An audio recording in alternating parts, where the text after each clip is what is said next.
Et les nouvelles technologies repoussent sans cesse les limites. Bonsoir Thomas. Bonsoir Anne-Claire. Alors vous allez nous parler d'un concept qu'on a encore du mal à imaginer. Bientôt, on pourra communiquer avec nos objets connectés rien que par la pensée, par le cerveau. Oui Anne-Claire, parce qu'aujourd'hui, on sait lire dans notre cerveau.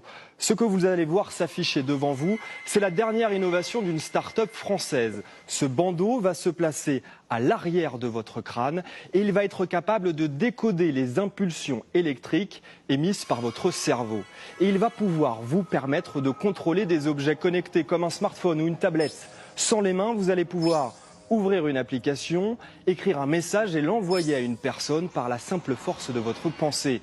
Tous les géants du web travaillent sur cette technologie. Facebook, par exemple, promet bientôt de pouvoir taper 100 mots à la minute directement à partir de votre cerveau.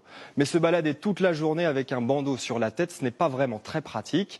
Une solution invisible pourrait bientôt voir le jour, puisqu'Elon Musk, le patron de Tesla, a mis 100 millions d'euros sur la table pour développer ce type d'électrode 2 fois plus fine qu'un cheveu. La voilà, et on va pouvoir les implanter directement sur le cortex à l'intérieur de votre boîte crânienne, et ce afin de pouvoir parfaitement cartographier votre activité cérébrale.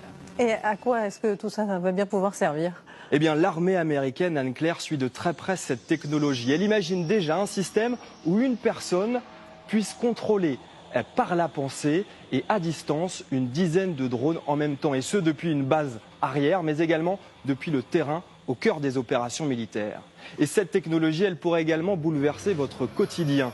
Imaginez un open space totalement silencieux, avec chaque salarié avec un implant, et tout le monde va communiquer, parler sans bruit via la pensée.